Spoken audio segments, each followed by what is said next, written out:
Jaiden Animations, one of my favorite channels that I have finally started watching. We looked at an intro to Jaiden Animations. We looked at some of Jaiden's craziest videos. And now, by popular demand, it is time to look at Jaiden's most personal videos. Some recommendations. Anxiety is the greatest. Just kidding, it can go jump off a microwave. Things about relationships I wish someone told me about. Being not straight. These are some more personal subjects. And so I thought in order to be respectful for this video, I needed to at least dress like I'm taking it seriously. I have to give Jaiden that courtesy. And so today, people, we're diving in. If you aren't subscribed to Jaiden, her link obviously is in the description and it's gonna be at the end of this video. Make sure you're supporting her. Okay, I think we should start with anxiety is the greatest. Anxiety is the greatest. Just kidding, it can go jump off a microwave. I don't know if a microwave is the best thing for it to jump off. I don't think it would do much damage. People, let's get into it. RobertIDK, Jaiden Animations, 3, 2, 1. Here! Anything you say into this will reach hundreds of thousands of people. No. Do anything you want with it. Have fun. Oh no. Pee is stored in the— After being inspired by other YouTube people for being more honest with their lives and struggles, I decided to slap my own mental health problems on the table for everyone to see. Heck yeah. Look at it all. Gross. Help me. I'm not secretive about stuff like this, but I also don't really talk as openly as I want to about it because I never feel like anyone wants to pay attention to me and my dumb problems. You know who else has problems? Those turtles who eat plastic bags. Those guys got a lot of problems to deal with. Okay, Jaiden's struggles matter too. I don't want the turtles to be choking on plastic either, but my problems matter too. Two wrongs don't make a right, sir. I'm just a shy, quiet, anxious introvert. If you can't identify as that type of person, you're probably sick of people saying it all the time. And I can't blame you. It's pretty common to see people talking about anxiety and being awkward and, you know, crippling depression. As much as I like those types of jokes because they're relatable and can be used as a dark coping mechanism to hide the self-destroying thoughts that tear you up from the inside, I also don't want people to forget what the base of anxiety really is. I do agree with what she's saying. I do think that the whole trend of like, haha, I have crippling depression, I'm super anxious all the time, everything freaks me out. As much as it can kind of help you cope with certain things, I don't think making it like a meme, like being depressed is a meme or something, I don't like that. Because there's a lot of people struggling who don't think it's that funny. I don't know, I just don't know if I like when people like make fun of their own, so they're basically kind of making fun of it themselves. I don't know, I knew this was gonna be serious. I was just thinking to myself like, am I being too serious? And then I realized, oh yeah, that's the video we're doing. We're doing personal stuff. One thing to clear up, I've had experiences where anxiety is confused with narcissism, which, no. I'm sorry, you couldn't be more wrong about anything. Ever. Is this a hamster?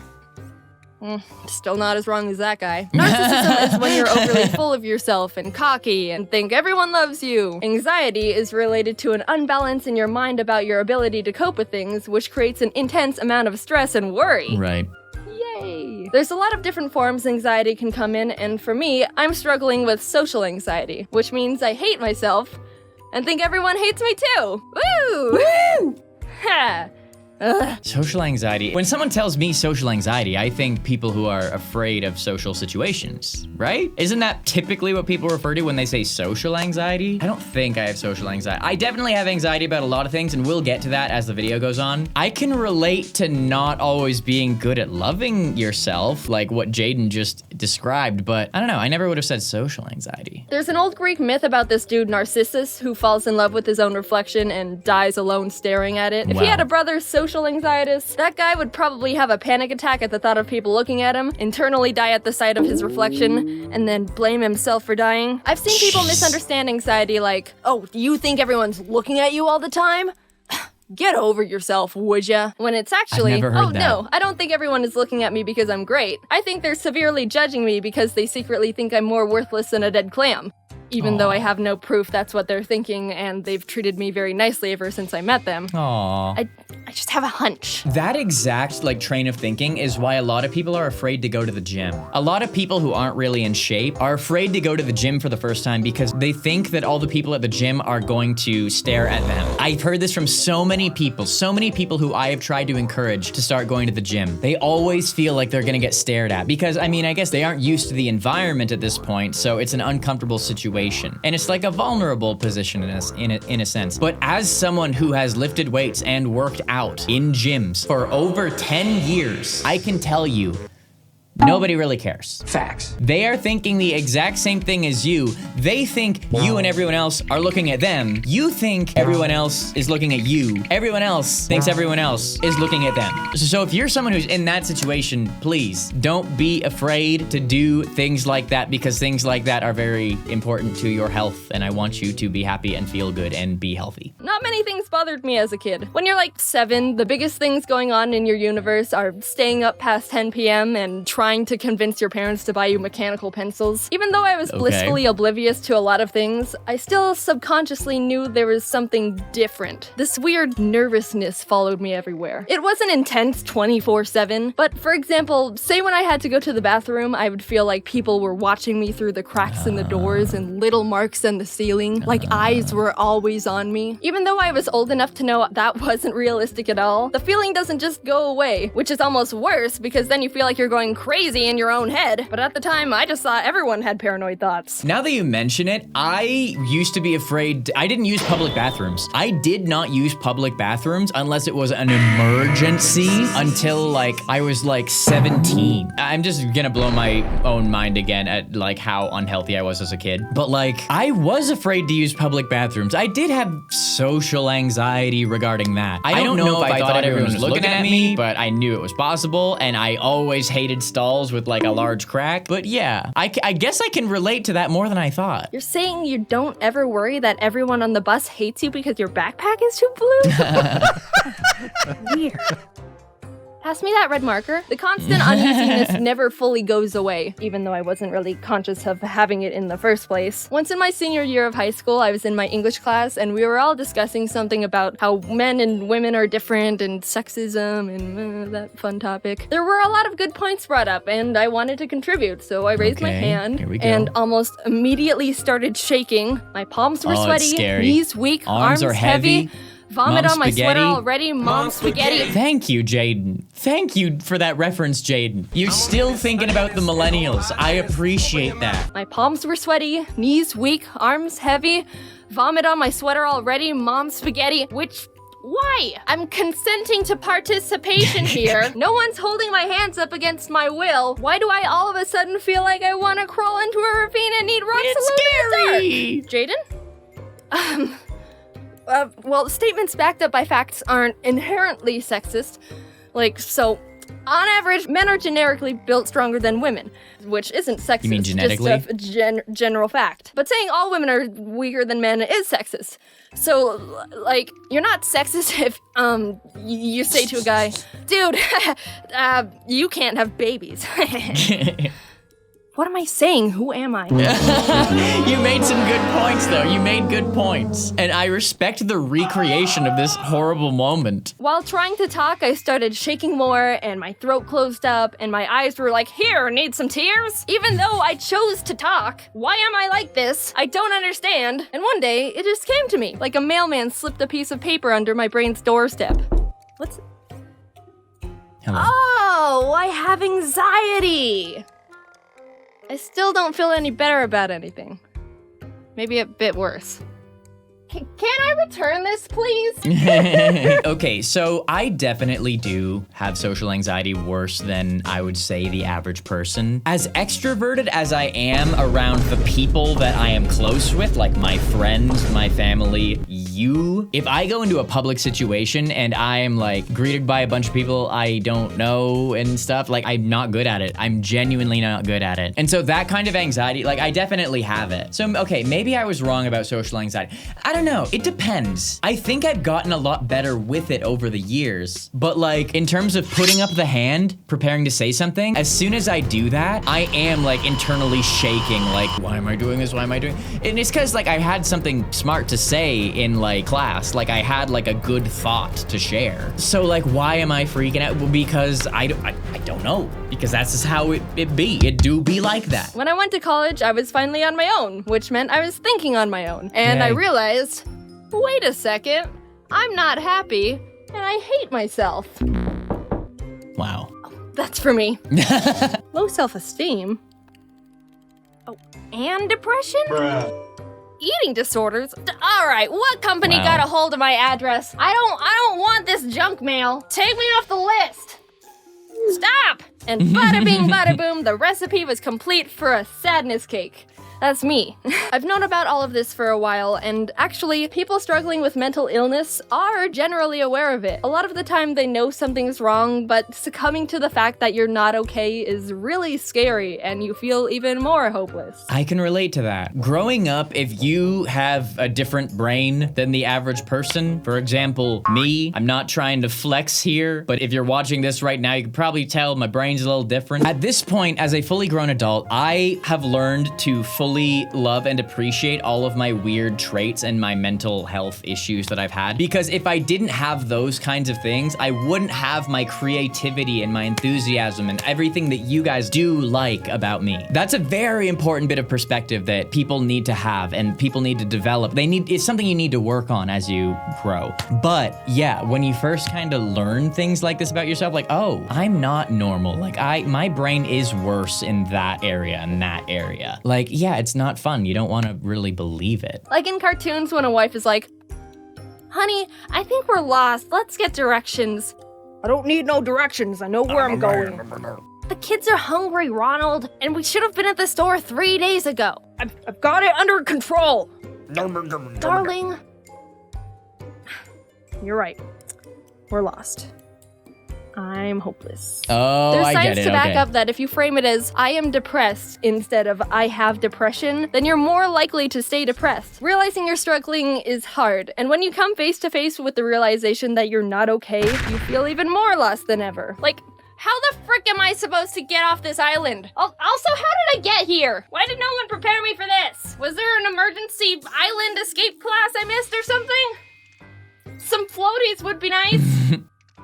Get out of here, mailman, it's Sunday. That is a very interesting thing, because there's two sides of this. If you say, I am depressed, then you're basically confirming to yourself and the world that, yes, I am at a low point, I should feel bad right now. But if you say that, it is also kind of framing it as like a temporary thing, like, I am depressed. I'm not always gonna be depressed, but right now I'm depressed. Versus if you say, I have depression, you can step back a little bit, and you can be like, okay, this is just how my brain is trying to tell me to feel because I have this problem, but I can work through it. This is a thing. I'm in this for the long haul. I can do it. But also, if you look at it like that, I have depression, you could also think this is something I'm always going to struggle with. It's never going to get better. And that can be bad as well. So it's very tricky to master the language and make sure that you are not being pessimistic and making yourself feel worse than you have to. It's very hard, and it's one of those things that just takes a lot of practice. And I still struggle with it. I'm always working on it, but I promise you it does get a lot better. You just have to be optimistic and take really good care of yourself. I was under the impression that opening my problems to people would bring them down with me or bother them, just get really messy. So I went full John Mulaney with everything. I'll keep all my emotions right here, and then one day I'll die. I was just a ticking time bomb, which surprisingly didn't make anything better. Eventually, it got so intense and stressful. Something tells me this isn't a healthy way to confront my problems. Even though I was terrified, I started being more open to close friends and family about things I'm struggling with. I began seeing a therapist, which was a bit weird at first. Hello, stranger with a degree. I'm here to tell you why I'm broken. But it gets easier as you work together, and finding the right therapist goes a long way too. These steps aren't automatic problem solvers. I wish. But it really helps when you have support from people who want to be there for you. Oh, wow. This is a great video. I love that. That's so good. One thing that's very interesting is that when I talk to most people who struggle with mental health issues about things like this, seeing a therapist, talking to people about it, whatever, is usually like really hard for them to do, which is very interesting because I've never struggled with that. If you couldn't tell by my YouTube videos, I am willing to tell you guys anything about how I'm feeling. I do not hide my emotions ever. Like literally never. I never hide my emotions. It's like I can't. I am super, super comfortable opening up to people. Super comfortable with it. To the point where I think I do it too much. I tell too many people too much. But I think depending on how you're raised, I mean, it did sound like Jaiden had some pretty strict parents. And while they do seem lovely and it seems like they have a great relationship, it's possible that Jaiden wasn't encouraged too much to open up about all the feelings and maybe wasn't forced to communicate things like that from a super young age. I don't know this for sure. I've just known certain people who, depending on how you're raised, that can kind of affect how open you are. My parents did not let me be upset without communicating to them how I was feeling and why I was feeling it. I couldn't just be mad for no reason. And I really think that's why I've had an easier time seeing therapists, telling anyone anything. Ask me a question, and if you're not weird, I have no problem telling you the answer. But yeah, just an interesting thought. When problems become too heavy for you to carry on your own, the people who care about you most will come forward and be there to support you emotionally. They're not gonna watch it just get squished. So don't be afraid to talk to them. If you saw someone struggling and you really cared about them, you wouldn't hesitate to come to their aid as well. Heck yeah. I hope so. So take it from me. Don't torture yourself. Actually, don't torture anything. Cool. Yeah. Yeah, I'm not gonna expand too much on that beyond what she said, because yeah, she nailed it. If you're not very good at opening up about your emotions, start with your best friend. Like, start with the person you are the absolute closest to in life. Talk to them first, because obviously that's gonna be easier. And once you do that, it does become easier with time. Wow, this video is way more serious than I thought it was gonna be. Why didn't I think this was gonna be serious? Why did I think I would be laughing my head off? Am I insane? I mean, yes, we just kind of spent a bit of the video talking about that. Why on earth did I assume that watching the most personal videos would be just as like goofy as the other? Anyways, awesome video though, really good. I still think jumping off a microwave is probably not the best thing to do with something you don't like. Microwaves aren't that tall. It's not gonna hurt that much. Maybe jumping onto a microwave. Okay, the next personal one I'm very interested in. Based on my understanding of human identity, what I think the most personal Jaiden Animations video. Being not straight. I don't really want to make any comments or assumptions or anything before the video starts. I think what makes the most sense is just to get started on the video. So people, let's check it out. Here we go. 3, 2, 1. Okay, before I even say anything, let's lay out some ground rules. This is probably gonna be the most open I'll ever get about my personal life. I know I've shared tidbits of myself and life through little stories, but when it comes to personal stuff, I'm very private. Fair. Especially within the past few years. I'm gonna be talking in very general surface level terms because specific personal details are for me to know, and in the nicest way possible, none of your business. Basically, this is something I want to talk about, share, and bring a spotlight to.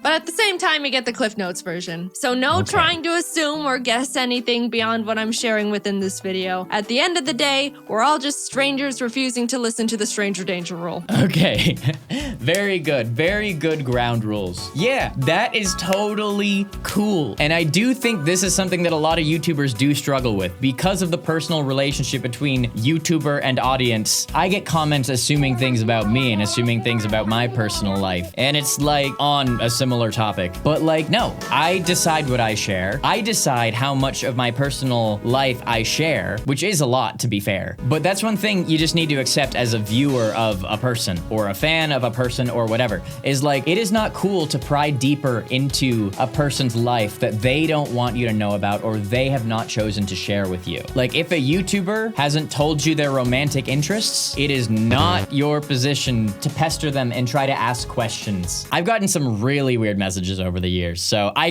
can relate to this, and I'm just trying to give a bit more context. All right, formalities aside, let's get into it. I've come to realize that I'm ARO-ace, which stands for aromantic asexual. And I know what you're thinking. That's not gay. What's that? And you know what? That is completely fair because I didn't know what that was either. Aromantic and asexual are two different things, and I'm gonna break them down to you separately, starting with aromantic because no one really knows what that one is. And also, it's my personal favorite. Someone who's aromantic is defined as a person who feels very little to no romantic attraction to anyone at all. So, like, they might not develop crushes on people or feel the need to be in a romantic relationship with anyone. Very general terms, but hopefully you kind of get the gist. If not, here's a little story example from me. Growing up, I never developed crushes on anyone. I remember when I was in 5th grade, kids were talking about their crushes left and right, and it was starting to feel like something I had to experience too. Just because I feel that. I thought that's just what happens. Don't make fun of 9-year-old me. I was a sheep. Anyway, I decided I needed to have a crush because that's just what happens to people. And I very robotically chose this random kid in the class who we can call Pikachu. That's not his name. He didn't mean anything to me and I didn't do anything about this crush. Like, I didn't tell anyone or anything. It was just a headcanon thing for me to feel up to speed and like I was hitting my normal human emotions quota. Oh my gosh. Okay, first of all, the persona animation, awesome, wonderful, talented, brilliant, show-stopping, incredible. Amazing, show-stopping, spectacular, never the same. But that is so funny. I remember feeling pressure like that as well. First of all, I am not aromantic. I would consider myself quite romantic, actually. Hey girl, you've been through a lot. You deserve some loving, and loving's what I got. But I do remember being in grade 5 and it being the age where, oh, you don't have a crush on someone? Who are you? Are you weird? Like that's what people would say if you didn't have like a crush. It was very strange. So I can imagine Jaiden's confusion of just like, cause it's like in the last video, it's like you don't realize you're not normal until a certain point. So when someone says something like this to you, it's very confusing and you're like, I guess I'm supposed to have a crush cause I'm just like everyone else, right? I need to have a crush. That is really, really interesting. But it's funny because on Valentine's Day, you know how in elementary school everyone would bring cheesy Walmart Valentine's cards for everyone in the class, and then you'd have a box full of candy and hollow emotions from everyone? Yes. Well, my school did that. When I went through my box, I pulled out Pikachu's Valentine and thought to myself, someone who has a crush on someone would keep this. I think. So I put Pikachu's copy-paste Batman Valentine in my drawer and promptly forgot about it because it meant nothing to me, but hey, that's just what I thought I was supposed to do. Oh my gosh. Oh, is someone gonna find it and it's gonna become this whole thing? Okay, I'm excited now. Listen, Pikachu, I can't blame him. Flawless man, flawless young man.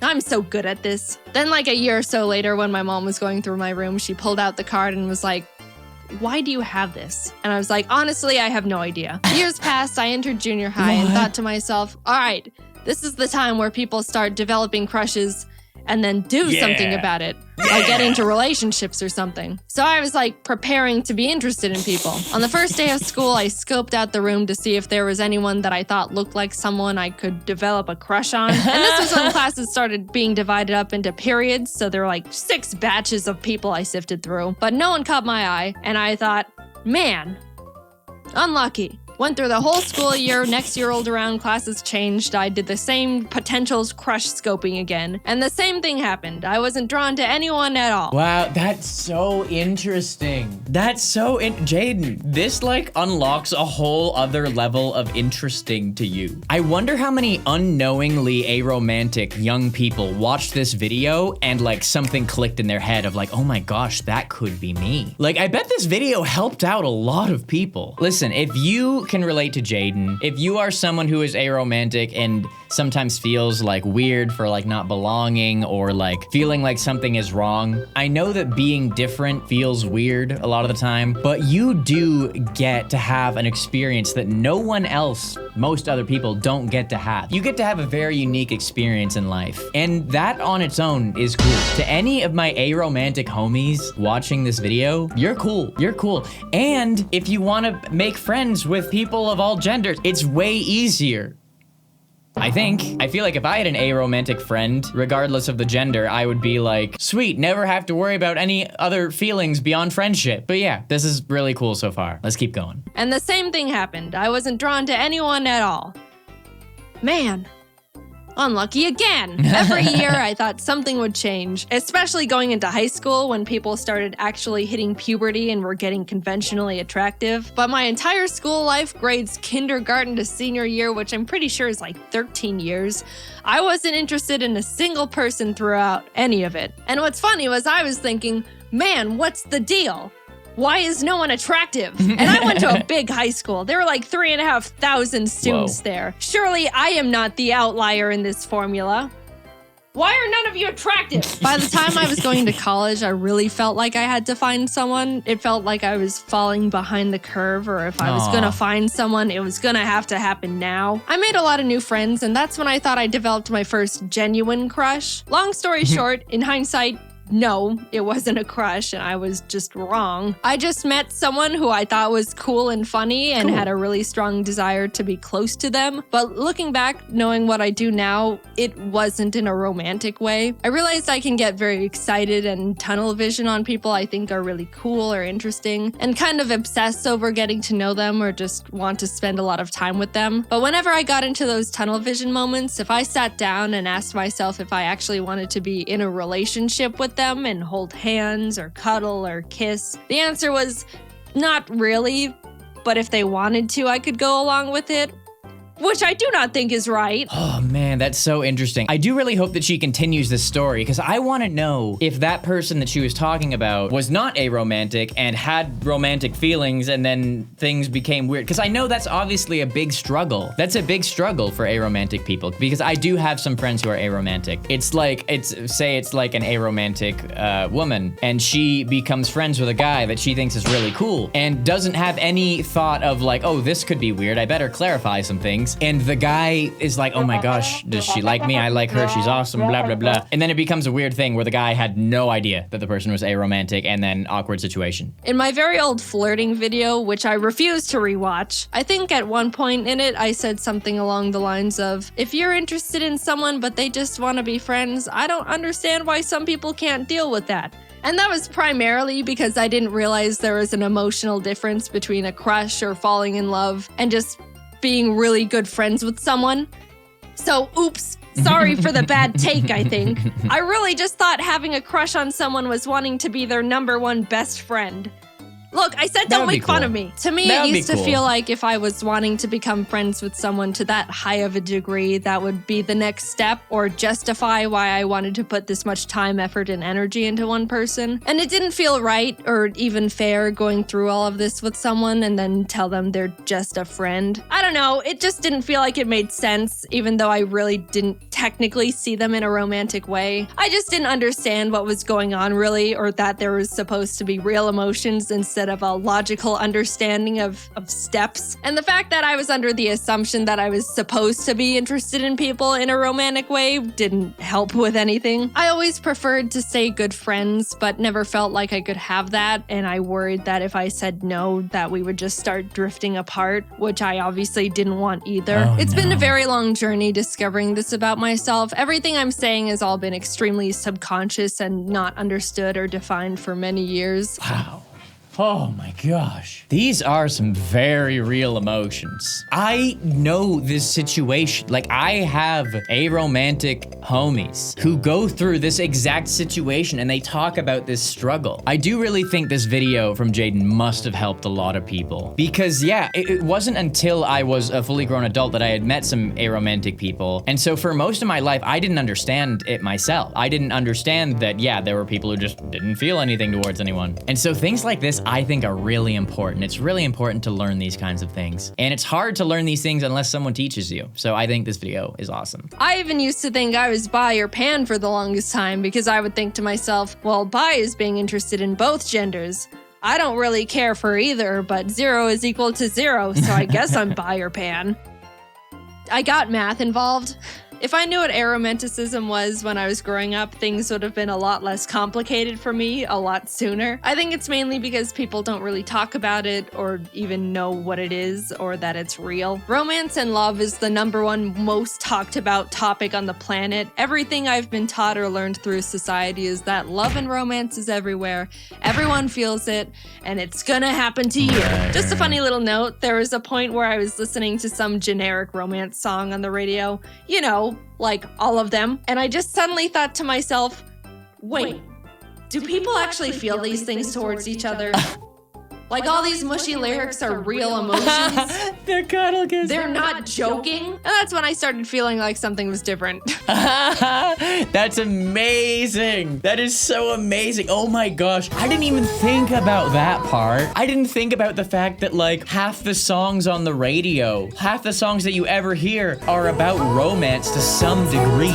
Even My Chemical Romance is about romance. Sometimes. And then movies, it's everywhere. It's like almost in like every movie, the main character has some sort of romantic interest. Oh my gosh. See, again, this is still teaching me things. This video, I'm learning things. This video rules. You know what I'm gonna do? I'm gonna go boop that like button right there. Oh yeah. Guys, if you haven't booped the like button on this video, I would appreciate it if you took a moment and did that. And if you're watching this video and you're not subscribed to the channel, usually my videos are a little bit more goofy than this, but if you're enjoying yourself and you're watching this and you're not subscribed to the channel, I would appreciate if you joined the people who watch my videos. And yeah, that was weird. Sorry. Thank you. I approached romance under the blanket term thought of, sure, why not? And didn't recognize it was actually a feeling, which might sound stupid, but look, I don't know. No one presented me with any other options. I did a lot of rationalizing. If someone ever expressed romantic interest in me, I would mentally make a kind of logical list of their pros and cons and the pros and cons of what a relationship would look like with them based on what I knew about them as a person. I didn't realize there was supposed to be an extra, excited feeling, or the fact that you're not supposed to think about it as if it were a business exchange. I understand compatibility is a huge important variable when it comes to sharing a relationship with someone, but at the end of the day, it's still, apparently, still a very emotionally driven thing. And I literally had to make that discovery and teach it to myself. Now, I'm gonna talk about being asexual very briefly, and I'm gonna preface it with, let's all just be mature about this, all right? We're all pretending to be adults here. I've got my eye on some of you. Behave.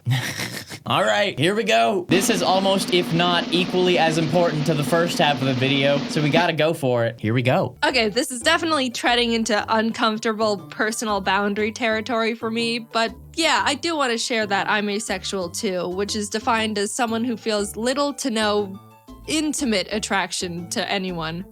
Look, I know we said we're all adults, but I'm still gonna dance around the vocabulary, all right? Yes, there's a difference between romantic and intimate attraction. Little side note, I will say you can experience romantic attraction to someone but no intimate attraction, or you can experience intimate attraction but no romantic attraction. True. You can be one and not the other. True. It's not necessarily a package deal. Most people feel both, and I do not feel either. Anyway, I have never been magnetically attracted to the look or shape of a single person in my entire life, and did not realize it was a real thing until very recently. I'm able to identify when someone looks conventionally attractive, like by textbook definition, but I never realized people are genuinely drawn to people they think are attractive. That's so interesting. That's so cool. When I think about this, honestly, I'll probably dig more into this later into this topic, but just like there are so many advantages to being ace. Like almost every human being over the course of their life ends up wasting a lot of time and wasting a lot of money because they are not ace. Pursuing these kinds of attractions takes up time and money and attention and everything. Like, honestly, Jaiden, one thing that I think is great about this is like, for me personally, like girlfriends in the past have been a distraction from my ability to work on YouTube and work on videos. Like, it doesn't stop me completely, obviously, but if I have a partner, I am typically giving them time that I could be giving to my work and putting out videos. So being ace, if you are someone like that, like you get so much of your life back, you know? Like you can really focus on you and working on yourself. And that is cool. I didn't know that people could just see someone and be like, wow, they're gorgeous. I would love to get to know that person, or maybe go on a date with them, or whatever else you people do. I didn't think it was real. I thought people were exaggerating or something. I don't know. And I also couldn't believe that some people feel that with multiple people. Or like celebrities, which sounds absolutely exhausting. It ties back to when I was in school, like looking around for people to like. It makes sense now that no one caught my eye because that doesn't happen to me. I was just wasting my time for 13 years. I feel like such a fool. Exactly, it was a waste of time. Jaiden gets all of the time. How sick is that? I do think about this often. It's like if I'm giving someone my time, I'm giving them some of the most valuable resource that I have. You know? What I like to use time for is working on doing the things that make me happiest in this life, and not having anything to distract you from that sounds awesome. Now, there's an easy assumption to make about asexual people, and that they all have zero interest in being intimate with anyone at all, which actually isn't true. Some of them are genuinely turned off by it, and some aren't. Some reasons would be that they just don't mind it, or they want to make their partner happy, or enjoy the emotional closeness of it. There's a million different reasons and a million different people.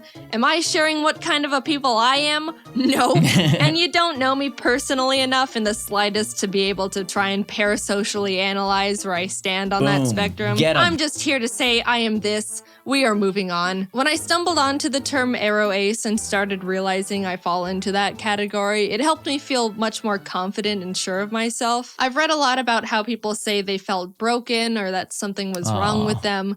But honestly, I was the complete opposite. Coming from my very biased perspective, I think aro ace is one of, if not the coolest and most confident orientations out there. Boom. Yes. Okay, that's very good. I also think when you learn a term or a classification or something, you basically learn that there's a lot of people just like you. And I think that's very important. I think it's very important to realize that no matter what you're going through, no matter what uncommon thing you have that may confuse you, it's really important to realize that there are other people struggling with the exact same things as you, and they have to go through all those same emotions. There's other people. You're not alone. You're never alone. Not needing a single gram of romantic or intimate validation from anyone is so cool. All you need is yourself to be happy, maybe friends and family too. And birds. The more I came to terms with the fact I'm aro ace, the more empowered and capable I felt. But at the same time, I was also starting to feel more alone and isolated. Aww. As cool and amazing and unique and awesome as I think it is, it can be really hard for other people to relate to or even understand. Everyone else and their orientations are able to bond and relate to the love and romance aspects, and we're over here like, we don't do that. I don't even know if I'm explaining it very well. It kind of does go against everything everyone's ever been taught about anything. Romance is taught to be a basic assumed emotion, which I do think is a bit misleading. Right. A common argument used against the aro ace orientation is that romance and intimacy is what makes someone human. Stop the cap. But I mean, I don't know, lots of birds mate for life, which is a better ratio than people. And all animals get frisky. You know, that's just how they became not extinct. It's not an exclusive to humans thing. If I were to guess, I would assume the thing that makes someone human is basic empathy.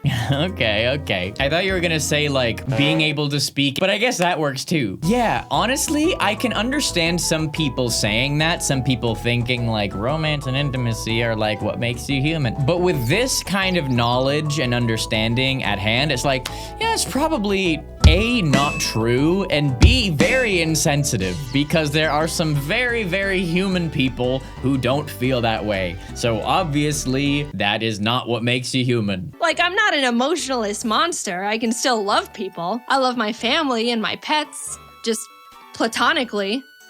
And I would hope that you're the same. I just don't experience romantic love, which, I don't know. I don't think that's harming anyone. Definitely not me.